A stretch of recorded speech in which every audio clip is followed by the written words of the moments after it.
Shalom Bapak Ibu Saudara terkasih, salam damai sejahtera bagi kita semua. Selamat datang kembali di channel Saksimu. Kali ini kita belajar tentang pembaharuan pikiran kita, yaitu yang berjudul dengan pertumbuhan rohani. Jadi sesudah kita menerima doa kelahiran baru, Tuhan mau kita bertumbuh di dalam kerohanian. Jadi kali ini kita membahas tentang pertumbuhan rohani. Mari siapkan waktu saudara.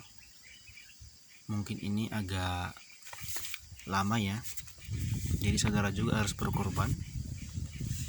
Jadi saya akan menjelaskan bagaimana pertumbuhan rohani atau bertumbuh di dalam Tuhan. Jadi saudara siapkan waktu, mari siapkan hati kita untuk menerima pelajaran ini. Pertumbuhan rohani. Semua anak Tuhan itu harus bertumbuh dan berbuah. Kita bisa baca di Matius 3 ayat 10. Bertumbuh itu berbuah dalam tingkah laku, berubah ke arah Yesus sehingga sama seperti Yesus. Kalau anak Tuhan itu tidak bertumbuh, berarti kemungkinan ia belum lahir baru, atau sudah lahir baru tapi mati kembali. Jadi harus dicek apakah kita sudah berubah tiap-tiap hari atau terus-menerus sampai seperti Yesus. Kita harus berubah, tiap hari kita berubah sampai sama seperti Yesus. Jadi Yesus adalah menjadi teladan kita. Yesus yang menjadi pedoman kita, pedoman hidup kita. Jadi bisa kita lihat juga, kita harus suka menonton The Passion of Christ atau film Tuhan Yesus dalam bahasa Indonesia. Pertumbuhan rohani bukan suatu pilihan, akan tetapi suatu keharusan, saudara. Ketika saudara memilih langkah untuk lahir baru, jadi saudara harus bertumbuh di dalam Tuhan, karena itu adalah anugerah. Proses untuk bertumbuh itu terjadi step by step, perlu waktu, tidak instan ya, tidak seketika gitu. Dan tergantung pada penyerahan diri dan usaha kita. Mari siapkan hati kita, siapkan diri kita. Kedewasaan rohani anak Tuhan tidak ditentukan lamanya lahir baru. Jadi kita itu bisa saja saat ini baru lahir baru, kita langsung dewasa, bisa saudara, ketika saudara memberikan hati dan pikiran kita untuk diubahkan di dalam Tuhan. Untuk bertumbuh menjadi dewasa rohani, tidak cukup hanya hadir dalam kebaktian minggu. Berarti harus rajin ibadah dong. Iya saudara, yang dulunya ibadahnya bolong-bolong, sekarang kita harus untuk beribadah setiap minggu. Jangan kita memilih pekerjaan dulu baru beribadah. Boleh bekerja, boleh, tapi harus ibadah dulu. Yang kedua itu diperlukan penyerahan diri sepenuhnya kepada Tuhan atau bersungguh-sungguh hati. Yang ketiga diperlukan usaha diri sendiri. Yang keempat, tidak cukup hanya punya pengetahuan firman Tuhan, tetapi firman Tuhan itu harus direnungkan lalu berusaha bagaimana mempraktekannya. Jadi kita mulai untuk membaca firman Tuhan, membaca skedul firman Tuhan. Nanti saya upload skedulnya ya saudara. Saya akan membuat video skedul harian, nantinya saudara bisa menontonnya tiap-tiap hari. Yang selanjutnya, anak Tuhan harus menerobos segala halangan sehingga tetap merenungkan firman Tuhan dan mempraktekannya. Lalu ia menjadi mahir dan selalu berhasil dan beruntung. Kita bisa baca di Yosua 1 ayat 8 atau di Ulangan 28 ayat 1. Inilah yang menyebabkan terjadinya perubahan.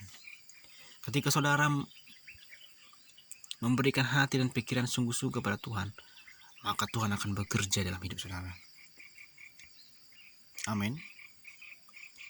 Pertumbuhan rohani anak Tuhan bukan saja ditentukan oleh hubungan dengan Tuhan, akan tetapi juga ditentukan hubungan dengan sesama jemaat Tuhan, Jadi kita harus masuk ke dalam kelompok, yaitu kelompok ibadah kecil atau yang kita kenal biasanya dalam tradisi itu Partanyangan per hari Kamis.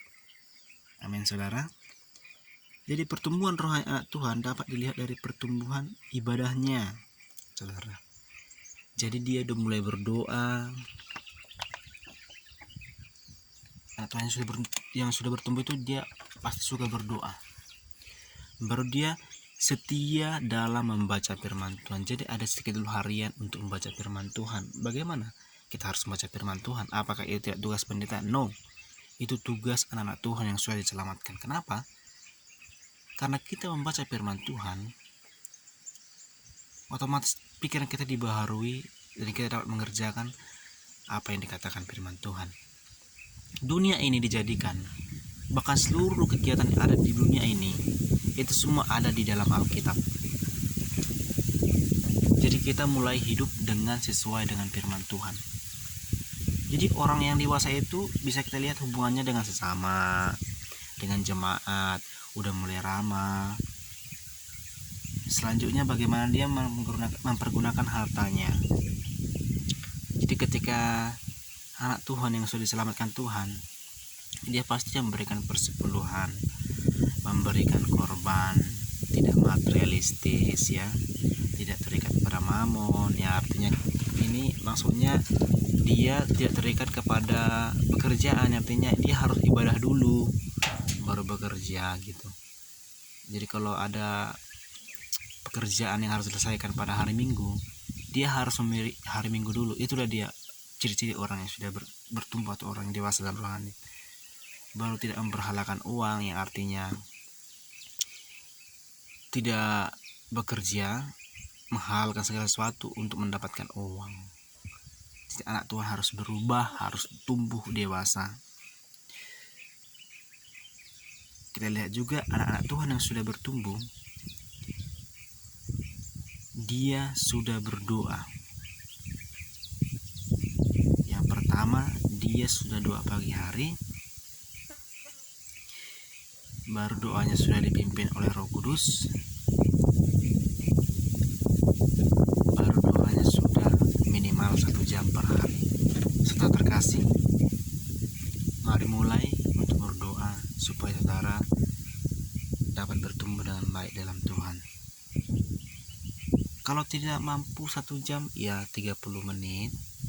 Kalau tidak mampu 30 menit, ya 20 menit atau 10 menit. Kita bebas pilih. Amin saudara terkasih. Jadi untuk menjadi dewasa di dalam Tuhan atau bertumbuh, kita harus membaca firman Tuhan. Kita harus baca schedule pembacaan firman Tuhan harian. Yang seperti saya katakan tadi, biarlah hidup kita sesuai dengan firman Tuhan. Jadi cara untuk bertumbuh itu dalam Tuhan bisa kita ingat kembali, kita harus menerima kelahiran baru. Kita bisa baca di Efesus 2 ayat 1-10. Baru kemudian penuh Roh Kudus, kita bisa baca di Galatia 5 ayat 16-18. Kemudian kita dibaptis oleh Roh Kudus, dibaptis dalam air. Jadi saudara yang belum dibaptis, mari serahkan diri saudara, mari datang ke gereja-gereja yang sudah melakukan baptisan air. Serahkan diri saudara dimanapun saudara berdomisili atau tempat tinggal saudara dimanapun. Contohnya di Papua, ada yang di Jawa, ada yang di Sumatera, ada yang di Lampung. Saudara datanglah ke gereja atau ibadah yang menyediakan baptisan air. Nah, jadi gereja-gereja yang melakukan baptisan air ini contohnya ya Pentakosta ya, Pentakosta atau karismatik. Kalau dia gereja, nama gerejanya ada Gereja Betel Indonesia atau GPDI, GKII. Nah, saudara bisa datang ke gereja-gereja itu saudara untuk dibaptis. Baru yang selanjutnya, untuk menjadi dewasa kita harus menyerahkan diri sepenuhnya. Tadinya kita sudah dibaptis, kita harus serahkan diri kita. Terus kita harus mati terhadap kehendak daging. Saudara terkasih, Ini kehendak daging ini adalah kemauan daging kita, keinginan hati kita. Jadi kita tidak terlalu pro dengan keinginan-keinginan yang ada di dunia ini. Selama dunia ini, kita hidup dalam daging. Jadi kita harus belajar hidup dalam roh. Jadi saudara harus mulai untuk berpuasa. Yang selanjutnya kita harus usaha, kerja keras, sangkal diri. Mari kita baca di 1 Korintus 9 ayat 27. Kita bisa lihat juga di Lukas 9 ayat 27 dan di Roma 12 ayat 1 sampai 2. Kita harus latih diri kita. Kita harus bertumbuh dalam Tuhan. Karena manusia itu terdiri atas roh, jiwa, tubuh. Pada waktu kita lahir baru, roh kita lahir baru, sedangkan jiwa dan perasaan tubuh kita belum lahir baru. Untuk itu kita diperlukan proses, yaitu pertumbuhan, pembaharuan manusia di dalam Tuhan harus diperbaharui. Mungkin hanya ini saja yang bisa saya sampaikan saat ini. Jadi saudara harus bertumbuh, mulai doa pagi hari minimal 1 jam, kalau tidak bisa 30 menit juga bisa. Kemudian saudara harus mau dilahirkan dari air atau dibaptis, silakan datang ke gereja-gereja yang saya berikan tadi, yaitu gereja Pentakosta atau karismatik atau gereja GBI, GBDI dan sebagainya. Saudara harus bertumbuh di dalam Tuhan. Amin. Terima kasih sudah menyaksikan channel ini. Tuhan Yesus memberkati saudara.